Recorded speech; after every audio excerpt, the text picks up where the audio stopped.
प्यारे बच्चों, date 25/4/2020, class 8 subject civics में आपका teacher Saeed Iftikhar.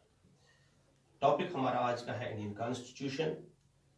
Indian means हिंदुस्तानी, कॉन्स्टिट्यूशन मीन्स हमारा आईन।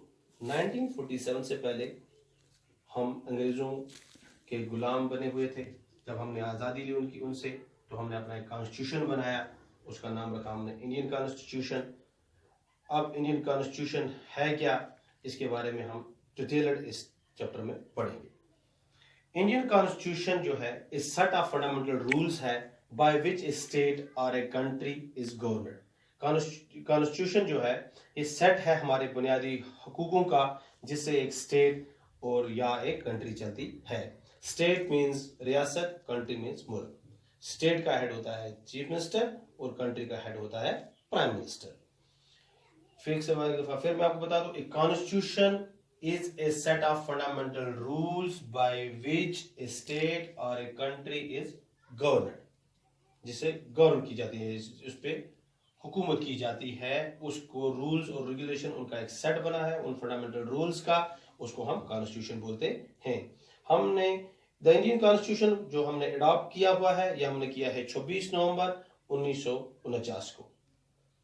अब बच्चों, आपके जहन में ये सवाल होगा कि हमें इसकी क्या जरूरत पड़ी, हमने ये क्यों अडॉप्ट किया। Why does a country need a constitution, एक मुल्क को कॉन्स्टिट्यूशन की क्या जरूरत पड़ी। जैसा कि बच्चों मैंने आपसे अभी कहा आपको कि कॉन्स्टिट्यूशन बड़ा इंपॉर्टेंट रोल प्ले करती है, हमारी इंपॉर्टेंट रोल प्ले करती है हमारी कंट्री में। इसलिए इसमें क्या क्या इंपॉर्टेंट रोल्स हैं उनको हम डिटेल पढ़ेंगे।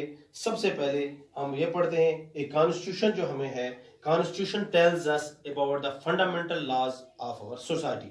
कॉन्स्टिट्यूशन जो हमें यह बताती है कि हमारे जो फंडामेंटल लॉज हैं, जो हमारे बुनियादी कानून हैं, ये ऑफ आवर सोसाइटी, हमारे सोसाइटी के जो बुनियादी कानून हैं, इनकी क्या कितनी जरूरत है, इसके बारे में पूरा यही कॉन्स्टिट्यूशन हमें बताती है।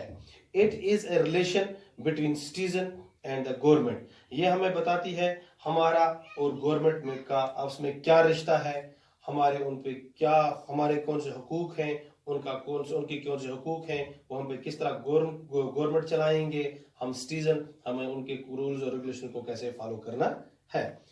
तीसरा इसका है, it defines the fundamental rights of the citizen, ये हमारे fundamental rights of the citizen को भी कहते हैं। हमारे फंडामेंटल राइट्स क्या हैं, हमें राइट टू एजुकेशन है, राइट अगेंस्ट एक्सप्लॉयटेशन है, राइट टू एजुकेशन है, वो सारे फंडामेंटल राइट्स जो हैं वो हम इस चैप्टर में पढ़ेंगे।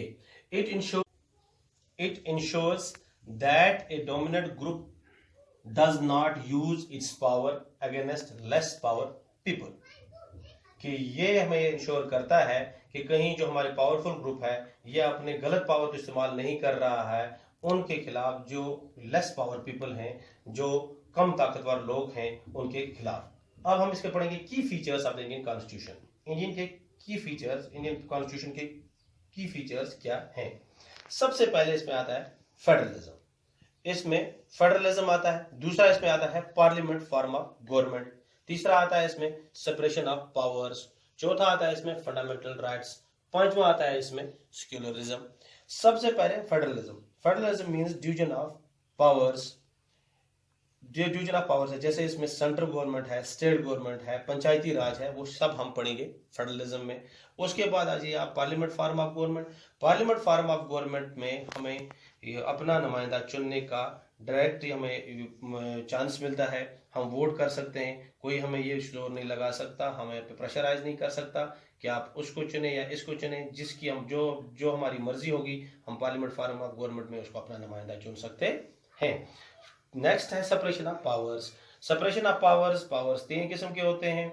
लेजिस्लेटिव पावर्स होते हैं, एग्जीक्यूटिव पावर होते हैं, जुडिशरी पावर होते हैं। लेजिस्लेटिव पावर्स वो पावर्स होते हैं जो हमारे एमएलएज, हमारे रिप्रेजेंटेटिव्स के पास होते हैं। उसके बाद एग्जीक्यूटिव पावर्स हैं, वो हमारे ब्यूरोक्रेट्स के पास होते हैं, हमारे डीसीज के पास होते हैं, उनके पास होते हैं। उसके बाद जुडिशियल पावर जो हमारे अदलिया के पास होते हैं।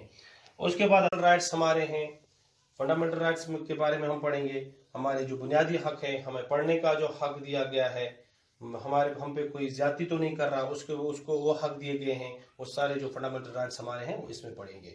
लास्ट पेज पे लिखा गया है सेक्युलरिज्म। सेक्युलरिज्म में ये है कि हम ये पढ़ेंगे, कोई इस एक ही मजहब को तरजीह नहीं दे सकता, कोई ये नहीं कह सकता कि मैं इस मुल्क में सिर्फ यही करूंगा कि मैं हिंदुइज्म फैलाऊंगा तो हिंदुइज्म ही होगी, जो मुसलमान है वो मुसलमान रहना चाहे मुसलमान रह सकता है, जो क्रिश्चियन है वो क्रिश्चियन रह सकता है, जिसको जिस मजहब पे रहना है उसको पूरी आज़ादी मिल सकती है, वो अपने मजहब पे रह सकता है।